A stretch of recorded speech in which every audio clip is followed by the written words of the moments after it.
Alright guys, welcome back to Race Car Madness. We're back here with the Viper. Sorry that this video was a little late, but we're here trying to be consistent. You know, I had things to do over the weekend and a lot of work. So today we're going to be checking out the compression on the Viper. We went ahead and took the valve covers off. It has T&D rockers in this thing.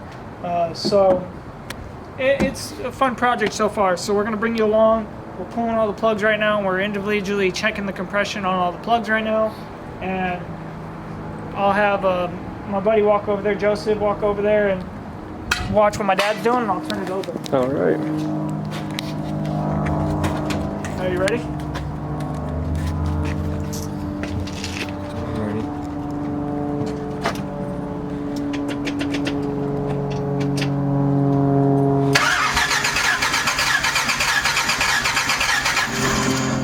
Wow.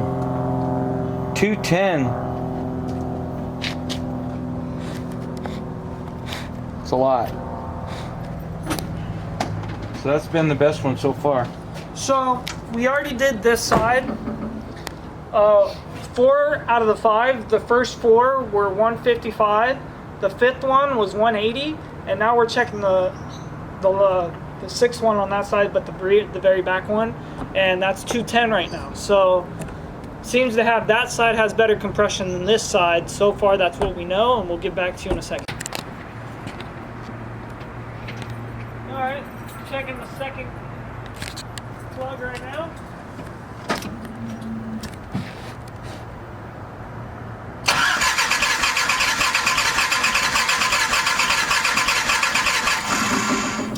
No compression. Really? None. Well, Dan, I don't know if you saw that, but... So we've been checking the compression on both sides of this car. Yeah, we've been checking everything. So what we found out is that they have a very expensive drivetrain in the thing. The problem is that somebody's raced the crap out of it, and as you can see, the lifters are shot. They should not be able to do that. It should be under load. Yeah, there should be some pressure on that. So the lifters are all collapsed. So it's causing us not to have any compression in two cylinders so far. We could loosen all of these things up, and we probably could get compression, but since the motor's got to come out anyway, it doesn't make any sense to do all of that right now. So we do have to pull the motor out. We're going to have to pull the motor out. We're going to have to go through the motor.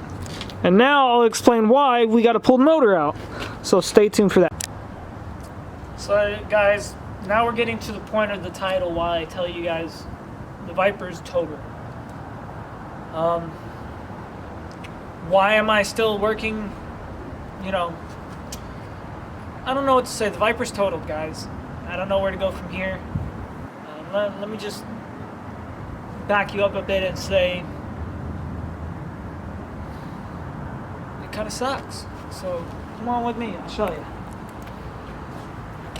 First thing, I got it up on a lift. First thing I noticed is that, oh hey, I knew it was an accident. You see how the frame, no problem. I could always plate that. That's easy. You know, quick fix. Just checking everything. You know, the diff needs to be resealed. You know, that's no problem. Then I look down and I'm like, oh well, that's caved in. So I'm like, okay, that's caved in. I'm all checking it out. Like, okay, well, I could fix that. That's no big deal. And then I noticed that. I noticed a crack in the frame right here. That sucks. That crack sucks. Well, that's when I noticed the crack, and then I looked up here. I don't know if you guys can see that very good, but they didn't even bother trying to fix that at all. Now let me make another valid point. You see where this exhaust is, guys? Well, let me go to this side. Look where the exhaust is on that side, guys. That's how it's supposed to look. Now, we come over to here. You see the A-arms look good over here. The A-arm look good. I mean, the upper A-arm, yeah, it has shims in there to get it aligned and everything. That's no big deal. I mean, the motor mount looks good on this side. As you can see, the motor mount looks good on this side. Now we go to the fucked up side. And going back to the point where the frame has those drag marks, okay, so it's been on a frame puller. So they ripped the frame trying to pull it out. Now look at that. Look at the lower A-arm, guys. Look at those booger welds. They have this frame's pushed in, so they put plates here to extend the A-arm outwards. And dude, I'm not gonna risk my life with that. That's terrible. That's terrible. Look at the back one. Look, they freaking welded it. They welded that. That's terrible, guys. Now look at the upper one. Look, and now look how many shims are in the upper one. That is crazy. I'm surprised this car drives down the road straight. I'm surprised. Now let me go to the motor mount, guys. Check out the motor mount. Look where it's at. This car is twisted in so many different ways. Now let me go to the frame rails. Look at where the frame rails. Oh man, that scared me. I thought something happened. All right. So look where the frame rails. That's where it's supposed to be. Now come to look at this side. That's where it's at. And I don't know if this is gonna pick it up on camera, but if you look down the frame rails right there, yeah, it's kind of hard to see, but it's twisted. You can see how it's like snaking, zigzags. Like, I mean, it's terrible. Another thing that caught my eye is that they didn't bother changing the steering arm. Steering arm's still bent. I wouldn't be surprised if the damn sway bar isn't bent. I don't know. Maybe let me look at that. No, the sway bar looks okay. And then we'll go to another kind of funny fact is the oil filter. They didn't even bother changing the oil filter where the frame hit it, guys. Look at that. That is crazy, man. So, at this point, this car needs a completely new frame. This car needs a completely new frame.